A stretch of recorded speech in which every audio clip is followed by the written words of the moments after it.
भी कह सकते हैं कि ये सागर एक विशाल संयुक्त परिवार की तरह है, जिसमें ये सभी जीव एक ही घर में रहते हैं, जैसे मछलियाँ, mollusc, dolphin, seal, walrus, crustacean, bacteria, समुद्री एनिमोनी और हाँ, ब्लू व्हेल भी, जो पृथ्वी का सबसे बड़ा जीव माना जाता है। और जंतु ही नहीं, इन समुद्रों में पौधों की भी लाखों प्रजातियां पाई जाती हैं।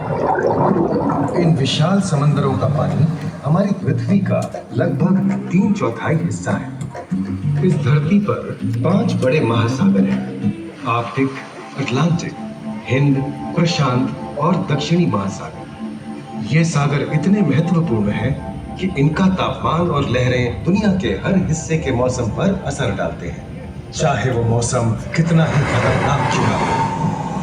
हमारी ही तरह पानी के नीचे पनपता हर जीवन सूरज की रोशनी पर निर्भर है। जी हाँ जनाब, सिर्फ ये जंतु, मछलियाँ, पेड़ पौधे ही नहीं, बल्कि बैक्टीरिया जैसे सूक्ष्म जीव भी सूरज से ऊर्जा पाकर खिलखिला उठते हैं। ये देखो मिस्टर ऊदबिलाव, कितने मजे ले रहा है। देखा इसे, अपने चेहरे की पोजीशन ऐसे बदल रहा है जैसे किसी स्पा में स्टीम ले रहा हो। और वो चली मैडम व्हेल इतराते हुए सनबाथ लेने। और ये जोकर मछली यानी क्लाउन फिश, ये तो गाना भी गाती है भाई, बिना किसी सुरताल के। हाँ, ये राग समुद्री जानती है और कोई खतरा महसूस होने पर ये कभी घुर्राती है और कभी चहकती है। क्लाउन फिश है ना। और ये डॉल्फिन हमारे स्मार्टफोन से भी ज्यादा स्मार्ट है।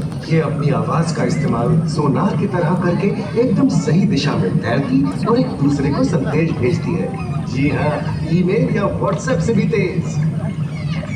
निम्बा चट्टानें यानी कोरल रीफ दुनिया की सबसे विविध इकोसिस्टम्स में से है।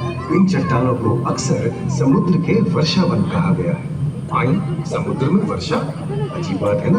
अरे दरअसल इनका नाम इनके आसपास बसे इन जीवों की विविधता के कारण पड़ा है। इनमें से कुछ मूंगे गर्म उथले समुद्र में, तो कुछ ठंडी अंधेरी गहराइयों में रहकर हमारे इकोसिस्टम के संतुलन को बनाए रखते हैं।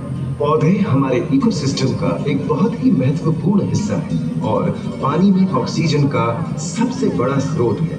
इस नीले पानी में मौजूद कई पौधों में से एक बहुत ही महत्वपूर्ण पौधा है फाइटोप्लैंक्टन, जो पूरी दुनिया की ऑक्सीजन की जरूरत का लगभग 50% बनाकर हमारा अस्तित्व बनाए रखता है। इन समुद्रों में पहुंचने वाली सूरज की रोशनी की मात्रा के हिसाब से उन्हें 3 क्षेत्रों या परतों में बांटा गया है। सतह के सबसे नजदीक वाली परत को यूफोटिक जोन या सनलाइट जोन कहा जाता है। जाहिर है कि यहाँ सूरज की सबसे ज्यादा रोशनी पहुँचती है और 90% समुद्री जीवन इसी परत में मौजूद है। अगली गहरी परत को डिस्पोटिक जोन या ट्वाइलाइट जोन कहा जाता है। इस परत तक सूरज की सिर्फ 1% रोशनी पहुँचती है, जो पौधों के जिंदा रहने के लिए काफी नहीं है। तीसरी और सबसे गहरी परत एफोटिक जोन या मिडनाइट जोन है। यहाँ सूरज की रोशनी बिल्कुल नहीं पहुँचती। ये परत पूरी तरह से अंधेरी और ठंडी होती है, बिल्कुल किसी हॉरर मूवी के सीन जैसे। ये कई जगह पर इतनी गहरी होती है कि यहाँ आसानी से माउंट एवरेस्ट जैसे ऊंचे पहाड़ भी समा सकते हैं। और इसकी सबसे गहरी जगह है प्रशांत महासागर में मरियाना ट्रेंच। महाद्वीपीय तटों के साथ लगे उतले समुद्री इलाकों तक पहुंचना आसान है, लेकिन ये समुद्र का सिर्फ 10% है। समुद्र की गहराई जितनी बढ़ती जाती है, उतने ही वहाँ के हैरत अंगेज जीव जिन तक पहुंचना मुश्किल होता जाता है। ये समुद्री जीव पहले तो अपनी खूबसूरती से आपको झलते हैं और फिर अचानक एक खतरनाक रूप ले लेते हैं, जिनसे बचना मुश्किल ही नहीं, नामुमकिन है। और ये क्या, अचानक ये रोशनी कहाँ से है?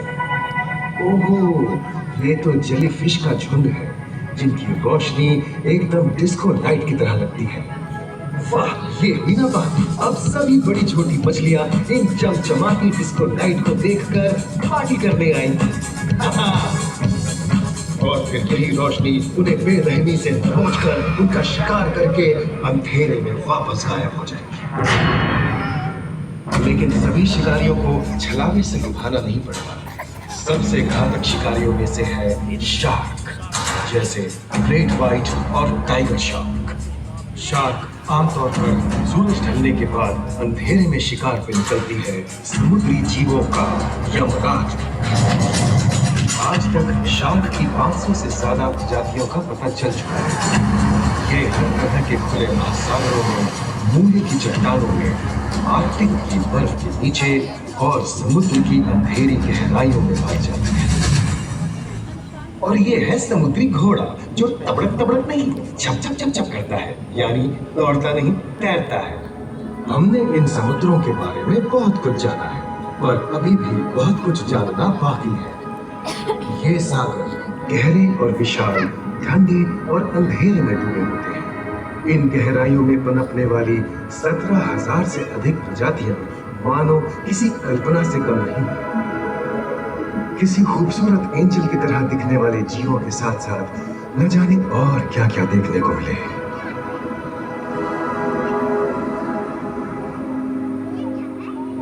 इन विशाल सागरों के इकोसिस्टम इनके बाहर तक फैले हैं।